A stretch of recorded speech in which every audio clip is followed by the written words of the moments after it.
معزز ناظرین و سامعین کرام، السلام علیکم ورحمۃ اللہ وبرکاتہ۔ ابتداء رب جلیل کی ببرکت نام سے جو دلوں کی بیدوں کو خوب جاننے والا ہے، دیکھتے آنکھوں سنتے کانوں الحکیم زون کی جانب سے حکیم مولانا رحم نیاز عطار اس وقت آپ سے مخاطب ہوں۔ معزز ناظرین، آج ہمارے اور آپ کی نسخہ جریان کے لیے، جریان منی اور جریان مزی کے لیے انتہائی بہترین کارآمد اور لاجواب نسخہ ہے۔ پچھلے دنوں میں نے جریان و اختلام کے لیے ایک نسخہ اپلوڈ کیا تھا ویڈیو میں، تو اس کے بعد بہت سے دوستوں نے، بہت سے بھائیوں نے رابطہ کیا تھا کہ حکیم صاحب کوئی کم قیمت غریبوں کے لیے کوئی نسخہ اپلوڈ کر لیں، کم قیمت نسخہ اپلوڈ کر لیں تاکہ ہم آسانی سے خود بنا سکیں اور اجزائے ترکیبی ہر جگہ میسر ہو۔ تو معزز ناظرین، میں نے یہ چینل غرباء حضرات کی خدمت کرنے کی نیت سے کریٹ کیا ہے۔ اس وجہ سے میں کوشش کر لیتا ہوں کہ اکثر وہ نسخہ جات اپلوڈ کر لیتا ہوں جس کا قیمت زیادہ نہ ہو۔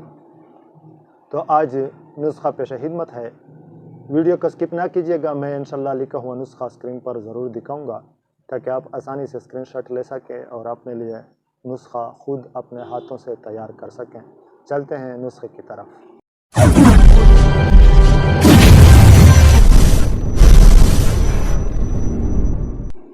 معزز ناظرین، جریان منی یہ جریان مزی یہ ایک انتہائی اذیتناک مرض ہے۔ ایک تو نمازی حضرات کو انتہائی تکلیف ہوتا ہے اس وجہ سے، نماز میں وضو بنانے میں، نماز پڑھنے میں۔ دوسری بات یہ ہے کہ اس بیماری کا مثال ایسا ہے جیسا کہ آپ کے جسم کو دمک لگ چکا ہو۔ آرام آرام سے، آہستہ آہستہ سے کمزوری آتی رہتی ہے، آتی رہتی ہے، آتی رہتی ہے، حتیٰ کہ یہاں تک نوبت آ جاتا ہے کہ کمر میں شدید درد شروع ہونے لگتا ہے، رانوں میں، پاؤں میں شدید درد شروع ہونے لگتا ہے، پٹھوں میں شدید درد شروع ہونے لگتا ہے، اور صورت انزال کا مسئلہ بن جاتا ہے،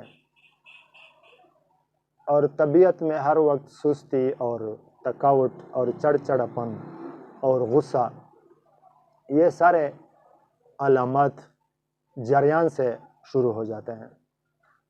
جریان مزی اگر کم ہو تو وہ کوئی نقصان نہیں کرتا، وہ منی کا بخارات ہوتا ہے، لیکن جریان مزی اگر زیادہ ہو تو وہ بھی نقصان دہ ثابت ہو سکتا ہے۔ اور جریان منی تو ہے ہی نقصان دہ، یعنی کہ اس مادے کا کلر دودھیا کلر ہو یا لسی جیسا کلر ہو یا زردی مائل کلر ہو تو اس کا مطلب ہے کہ یہ جریان منی ہے، اور اگر اس مادے کا کلر پانی جیسا ہو تو اس کا مطلب ہے کہ یہ جریان مزی ہے۔ جریان مزی اگر کم مقدار میں ہو تو یہ کسی قسم کا نقصان نہیں کرتا، یہ منی کا بخارات ہوتا ہے، اور اگر جریان مزی بھی زیادہ مقدار میں ہو اور زیادہ عرصے تک ہو تو اس سے بھی مختلف قسم کی عوارضات پیدا ہو سکتے ہیں اور وہ بھی نقصان دہ ثابت ہو سکتا ہے۔ اس لیے دونوں کا ازالہ کرنا ضروری ہے اور لازمی ہے۔ اور یہ آج میں آپ لوگوں کو جو نسخہ بتانے والا ہوں، یہ دونوں جریان مزی اور جریان منی، یہ دونوں اسی نسخے کے ساتھ الحمدللہ کور ہوتے ہیں۔ 100% آزمودہ ہے، اسے معمولی قطعاً نہ سمجھے۔ اس کو میں نے اپنے مریضوں پر آزمائی ہے، 100% رزلٹ آنے کے بعد آپ لوگوں کے ساتھ شیئر کرتا ہوں۔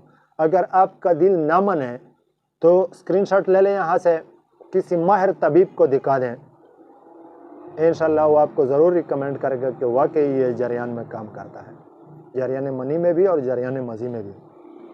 اس کا انتہائی سمپل ہے، بہت آسان ہے، کم قیمت ہے، بلکہ اگر انسان کوشش کرے تو 1 روپے کا خرچہ بھی اس کے اوپر نہیں آتا۔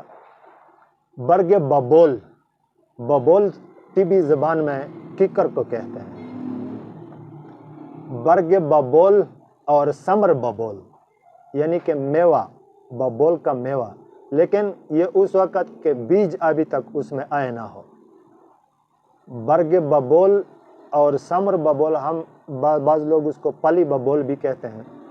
برگ ببول، ثمر ببول اور پھول ببول، اور چال ببول اور گوند ببول، یہ 5 چیزیں، اسے میں صفوف خمسہ کے نام سے تیار کر کے اپنے مریضوں کو دیتا ہوں۔ اس کو ہم وزن لینے ہیں 5 چیزیں اور باریک پیسنا ہے۔ باریک پیسنے کے بعد 1 تولہ صبح اور 1 تولہ شام دودھ کے ساتھ استعمال کریں۔ باریک پیسیں اور اس کے ساتھ دگنا مصری ملا لیں۔ شوگر والے حضرات اس کے ساتھ مصری نہ ملائیں۔ تو 1 تولہ صبح اور 1 تولہ شام بکری یا گائے کی دودھ کے ساتھ استعمال کریں۔ انشاءاللہ 15-20 دن کے اندر آپ کو واضح فرق معلوم ہو جائے گا۔ دعاؤں میں یاد رکھیں، انشاءاللہ ملوں گا نیکسٹ ویڈیو میں نیکسٹ نسخے کے ساتھ۔ تب تک کے لیے اجازت چاہتا ہوں۔ السلام علیکم ورحمۃ اللہ وبرکاتہ۔